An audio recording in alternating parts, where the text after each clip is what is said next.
Sound Radio 103.1 FM. I would like to welcome Nadia Eide to the show on Sound Radio Wales. How are you tonight? I'm very well, thank you very much. Good. How are you doing? I'm fine, thank you. Now, you've been a very busy bee, haven't you? I know you appeared last Saturday on the blind auditions of The Voice, and you blew the coaches away with your vocals, didn't you? And absolutely, you did an amazing job, I have to say. But you've been doing other things, haven't you, before The Voice? Let's talk about those first, because I think it's the springtime since we last spoken to each other. And what have you been doing during lockdown? Because it has been a very difficult time, hasn't it, for a lot of artists in the industry? Absolutely, it has. So I lost most of my work for last year, having had a whole year booked.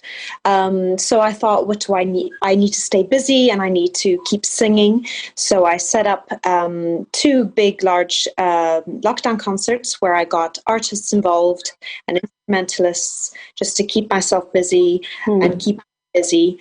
And just to give the fans some music to listen to during the lockdowns, which was really fun. It was a challenge, but I really enjoyed it. And then I did a virtual concert at Stanley Halls in London, which was also very lovely, but it's so different not having an audience. So yeah. I missed that aspect of performing, and I realized how much I enjoy having a live audience when I sing and perform, because you can see their reactions and see how they're enjoying the music, and it's definitely something I'm missing at the moment.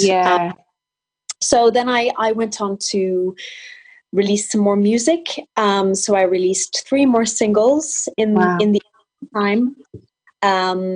So yeah, I've just been working on music and things, and then The Voice came along.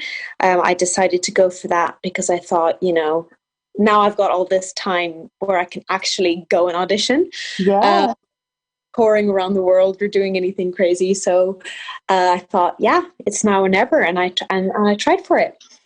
Fantastic. And of course, what was that like? Because there was a lot of there's a lot of hurdles you have to go through, don't you? You just have to keep going, don't you? There's such a lot of people that apply for those shows. How did that affect you? Yeah, it's definitely a process. It's like this with any kind of TV show you apply for. There are obviously enormous amounts of people who apply. And yeah, I had to do a few auditions before we get to the stage of the blind auditions. So in itself felt like quite an accomplishment just to be there and to be in the shot to sing for these amazing legends of music, basically. And so it was nice for me just to even have the kind of audition process to focus on, just to have something to do and to keep singing and to keep creative. And so I just, every step of the way, I just thought, I'm grateful for this opportunity that it's keeping me singing, because it's so easy to kind of lose hope when this year has been incredibly difficult for the whole industry, especially because we rely on audiences, and you can't make music without people gathered together. So every step of the way, I told myself, just be grateful you're doing something. And, it's something I've always wanted to do. I have a few friends who have been on it in the past, a few years ago. And so it always looked like so much fun. But, obviously you do, like you say, you need to go through so many hurdles just to get there. So, yeah, I just went there and I was on the last day of auditions, and there are very few places left. And I've always went there with will.i.am in mind, because I just think he's incredible. He's a creative mind. I like the way he doesn't pigeonhole singers.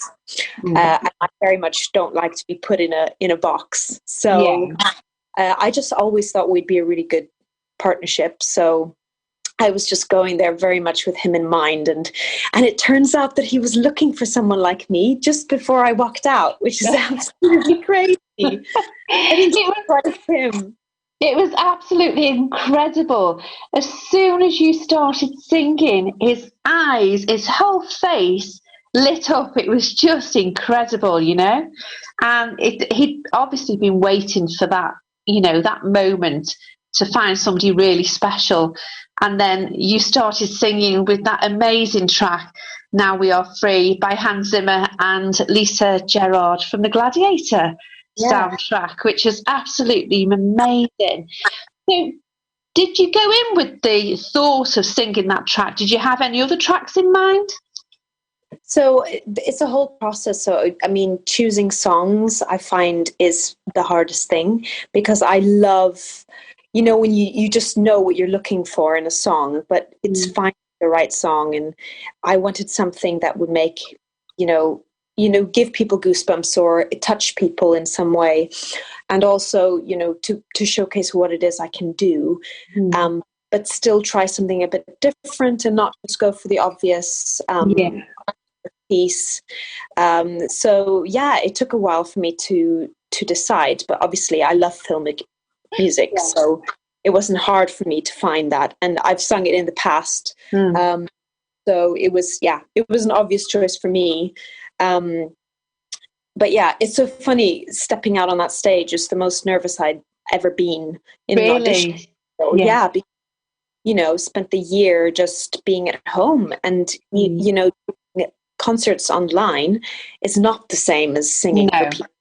And you do kind of lose that a bit, you know. You a little bit, and so, you know, never mind going for an audition, but auditioning, you know, in front of you, you know, there's going to be millions of people watching this episode. So if you up, it's there for eternity. You know? Also, like, there's no audience this year. Was it strange? Was it very strange having that virtual audience there? You know, it was comforting in a way, because I'd done these lockdown concerts. I got used to, you know, people watching things online and things. But obviously, you know, I knew they could see me, but I didn't know how much they could see. And I think the hardest thing was singing to the backs of the chairs. Yeah. Because, like I said before, I love having an audience to sing to, so I can see their reactions. Yeah. And, you know, you can kind of suss if they're enjoying the song, and you can go for it a bit more. But when you can't see anything, it's so it's so terrifying. Yeah, it just made me so nervous. So many times you can see I'm just closing my eyes because I just try to focus and just get, you know. And it turned right at the end. I mean, I think because they were enjoying it and they were, you know, playing to the camera, and obviously I don't see any of that. This was the first time I saw it when I watched the episode air. It was the first time I really saw their reactions, and I thought that was so nice, because I didn't see any. But yeah, so that's really cool and very nice to have that reaction. Yeah. How did you feel?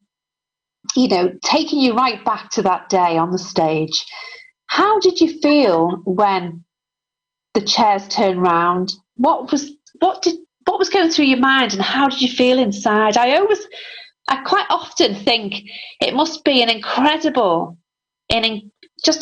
feeling, going out and working so hard for that, and then going out on that stage and then turn round. You know, can you talk me through how you felt?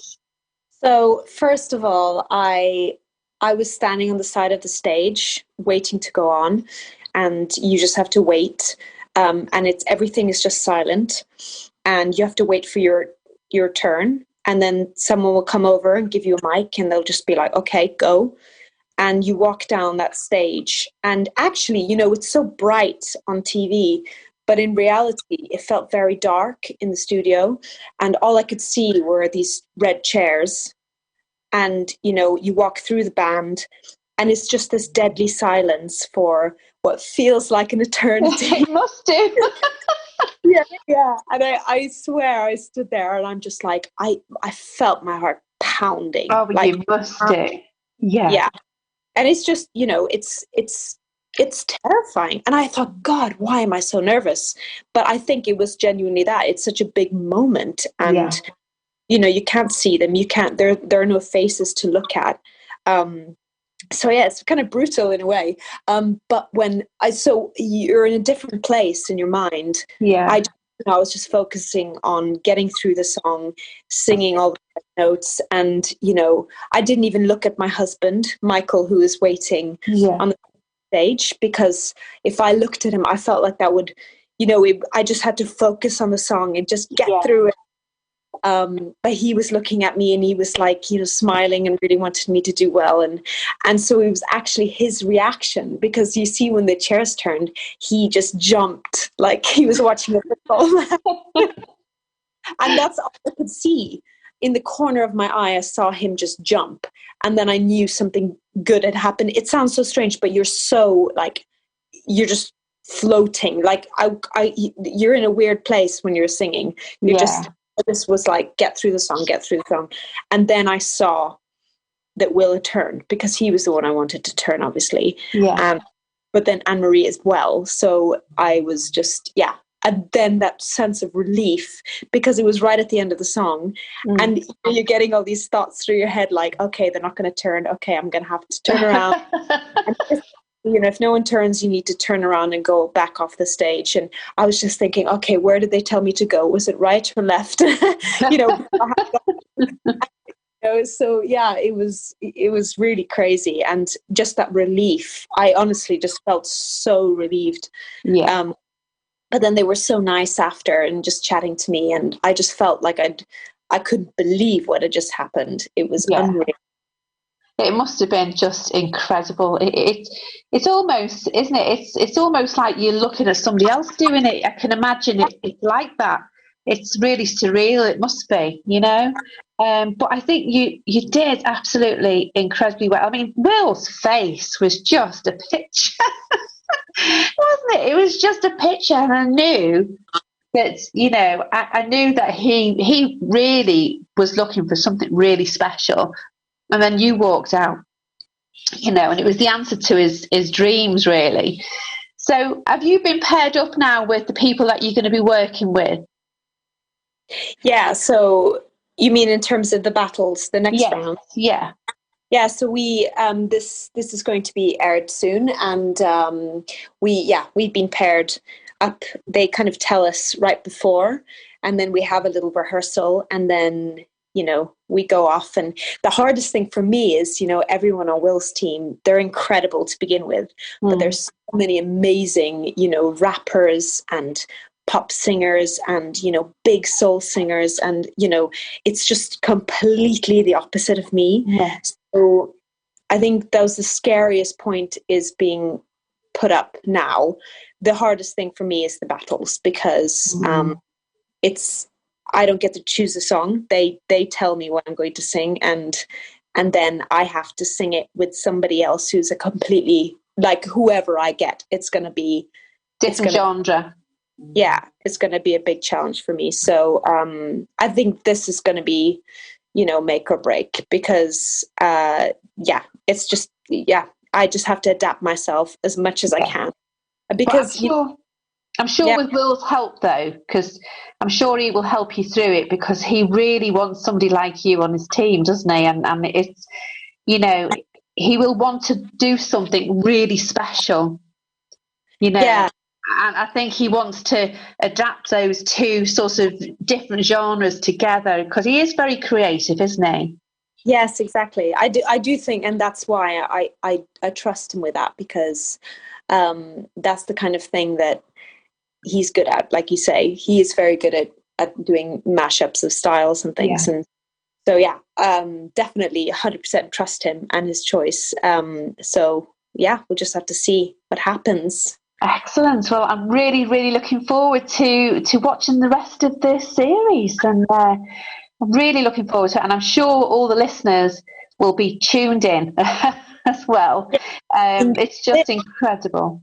It's doing it for the classical crossover community, and I was saying to Will as well that it's about putting classical crossover music back back on the map. It's the kind of music people should be listening to. It should be popular. It should be played on the radio. It should be more popular than it is. And I take it upon myself to try to do that, to get this music out there.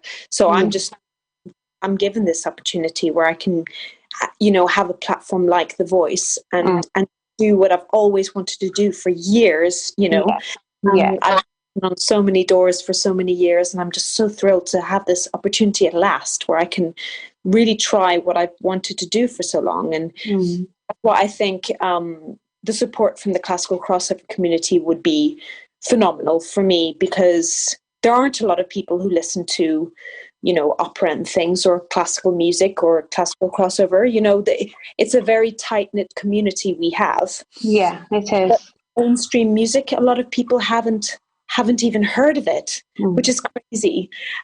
So we need to kind of change their opinion on more people. That has been my goal for the past 5 or 6 years, to put classical crossover music on the map again. Do you know what I mean? Because you are getting a lot more people now listening to that type of music, and I find that as well, a lot of the audience, they're getting younger as well.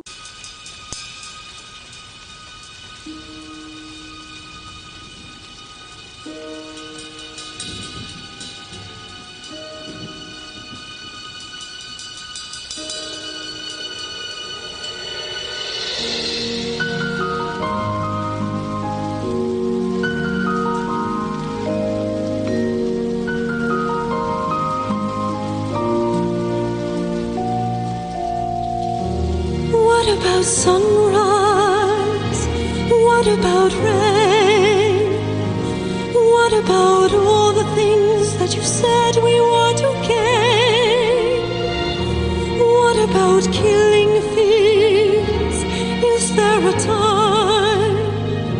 What about all the things that you said we yours and mine? Did you ever stop to notice all the blood we've shed before? Did you ever stop to notice this crying earth, these weeping shores?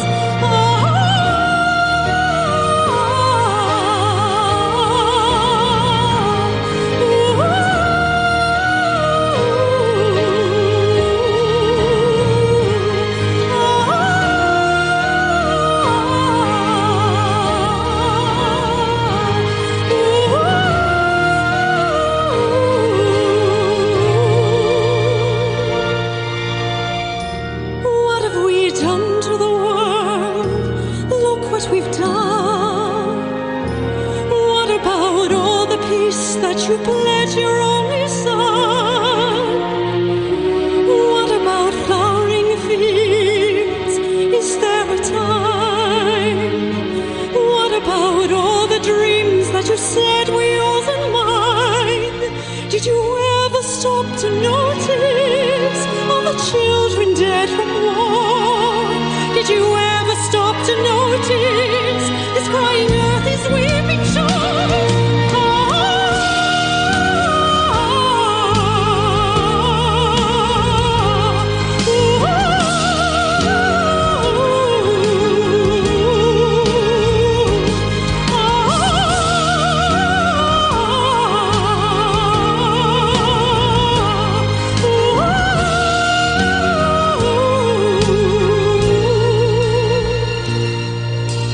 I used to dream, I used to glance beyond the stars. Now I don't know where we are, although I know we've drifted far.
The sound of the North Wales coast. Sound Radio.